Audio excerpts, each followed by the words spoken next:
Ordinarily, when I was coming here, I was complaining that I was told in short notice I had to fly here from Gauteng. But I do not regret coming to spend Human Rights Day in 2018 at Rhodes University. It was enriching conference, and thank you for your invite. Look, comrades, I'm going to be brief. Whenever I interact with students, I always leave the possibility that my assertions or statements could be incorrect and they will be challenged. So as I make these responses, they do not stand in front of you as a monument of wisdom, but something which you must continue to engage with.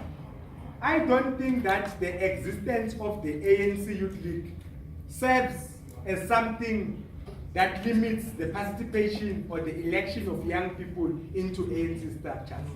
If anything, it must harness it, it must improve it, it must make it happen rapidly, because the ANC will have a pool of young people which they can account for almost 5 years.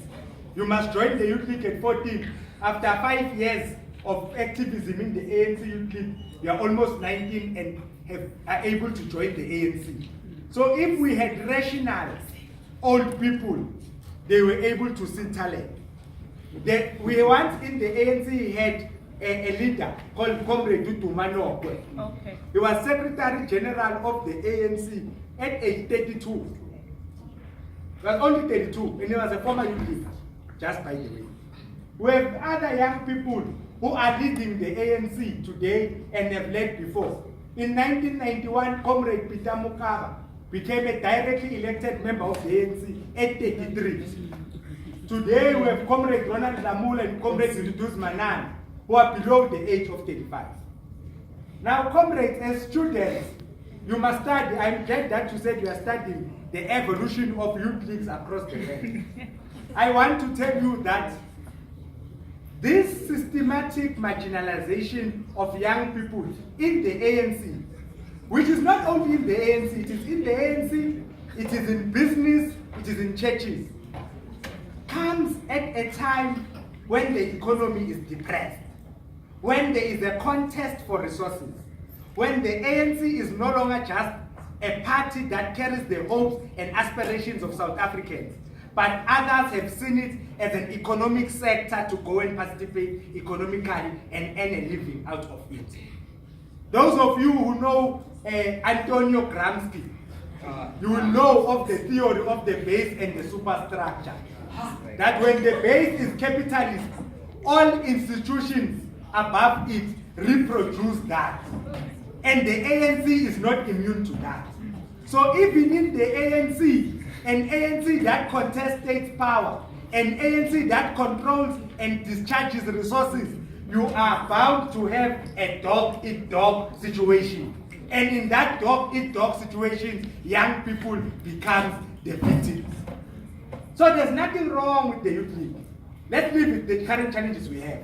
In the truth of the matter, the ANC Youth League is supposed to assist the ANC have a large pool of leadership. There are a number of issues the comrade raised. Some of them I agree, some of them are issues of discussion. But in the main, we all agree, comrades, that Rhodes University is an institution, or must be an institution of people's education for people's power. It's not an ivory tower sitting somewhere in Rhodes where named after Cecil John Rhodes. No, no, no. It is our institution. And the struggle of the name change must continue and it must be heightened. We also, comrades, cannot run away from the task which you raised. You said, you coined it very nice, my brother. You said suspended consciousness. Comrades, the death or the struggling of PYA structures has reproduced a youth that is not conscious. And at the center of this, we must blame the leadership of the ANC. They are no longer committed to ideas and conscientizing young people in particular. If I may ask you, before we went to the conference in December, when was the last edition of Mokako, my leader?